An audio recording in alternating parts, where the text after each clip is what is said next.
আমি তো চাই আমার বাচ্চা ছাত্রলীগ করুক, কারণ কি স্বাধীনতার পক্ষে শক্তি। আপনি কি জনগণের পক্ষে, এই শিশুদের পক্ষে, না আপনি দস্যু হারমাত রাজাকারদের পক্ষে? আপনি প্রমাণ করেন। বাচ্চাদেরকে ভয় পাচ্ছে, তাহলে মুক্তিযোদ্ধারাই ট্যাক্স দেয়, আমার বাবা কেন ট্যাক্স দিবে? আমরা তো রাজাকার। উদর পিন্ডি বুদর গাড়ি দিতে এরা কি বেকুব? এরা পড়াশোনা করে না, গাধা মনে করে এরা দুনিয়ার মানুষকে।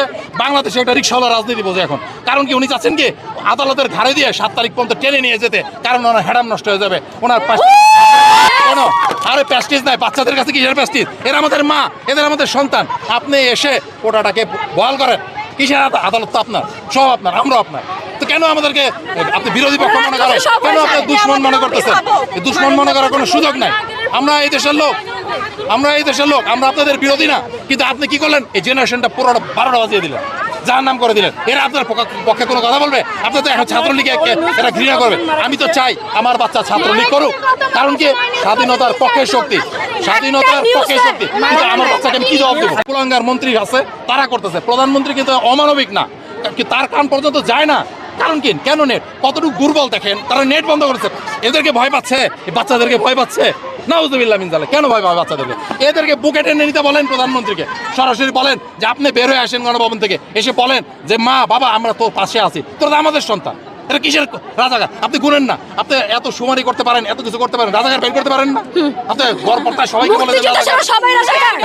একজন প্রাইম মিনিস্টার সে চেয়ারে বসে কিভাবে আমাদের সাধারণ জনগণকে রাজাকার বলে? তাহলে মুক্তিযোদ্ধারাই ট্যাক্স দেয়, আমার বাবা কেন ট্যাক্স দিবে? আমরা তো রাজাকার, আমরা চাকরি পাবো না, কিচ্ছু পাবো না। যখন মুক্তিযুদ্ধ হইছে তখন তো আমরা ছিলাম না, তাহলে এখন যখন মুক্তিযুদ্ধ অনেকে মারা গেছে, তাই না? দেশটা কাদের জন্য রেখে গেছে? আমাদের জন্য রেখে যায় নাই? আমাদের এই ফল কেন পাইতে হইতেছে? কেন পাইতে হইতেছে? আমরা ছাত্ররা, আমরা আন্দোলনে আজকে কেন করতেছি? আমাদের অধিকার কায়ে নিছে। এই মুক্তিযোদ্ধাদের নাতি পরে মুতিরা খাইতেছে, ওরা তো মারা গেছে সেই কবে। তাহলে ওদের বংশবিস্তার হলে ওরা খাইতেই থাকবে, আমরা কিছু পাবো না? আমরা কিছু জনগণ না? আমরা মেধাবী না? আমরা পড়াশোনা করি না? মাননীয় প্রধানমন্ত্রী, এখন আপনার পরীক্ষা দেওয়ার সময়। আপনি দেশবাসীর অনেক পরীক্ষা নিয়েছেন, আপনি পরীক্ষায় পাশও করেছেন, দেশবাসী আপনাকে ভোট দিয়ে যেভাবে হোক আপনি প্রধানমন্ত্রী হয়েছেন। এখন আপনার পরীক্ষা দেওয়ার সময়। আপনি কি জনগণের পক্ষে, এই শিশুদের পক্ষে, না আপনি দস্যু হারমাত রাজাকারদের পক্ষে? আপনি প্রমাণ করেন, আপনি কার পক্ষে? আপনি প্রমাণ করেন। আমরা চাই না আপনাকে বলুক, আপনাকে খারাপ কথা বলুক, আমরা চাই না। আপনি বঙ্গবন্ধুর সন্তান, আপনি অনেক কিছু হারিয়েছেন, কিন্তু এখন কি এদেরকে হারাবেন নাকি? হ্যাঁ, এদেরকে রাসেল দেখেন না, এদেরকে শেখ জামাল, শেখ কামাল দেখেন না? আপনি খালি রাজাকার দেখেন কেন দুঃস্বপ্নে?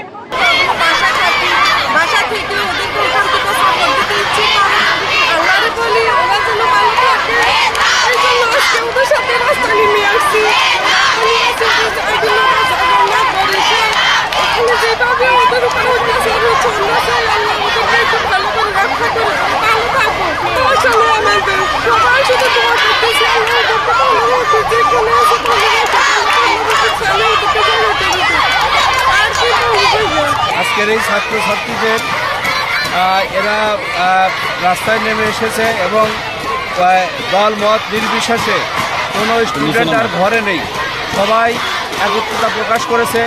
এবং এইভাবে ছাত্রদেরকে হত্যা করা অত্যন্ত নিন্দনীয়। এবং এখানে সবার একজোট, এখানে কোনো আপোষ নেই। সবাই মনে হচ্ছে সকল আজকের এই সন্তানরা সকলে একভাবে রাস্তায় নেমে এসেছে এবং এই প্রতিবাদ প্রতিরোধ অব্যাহত থাকবে।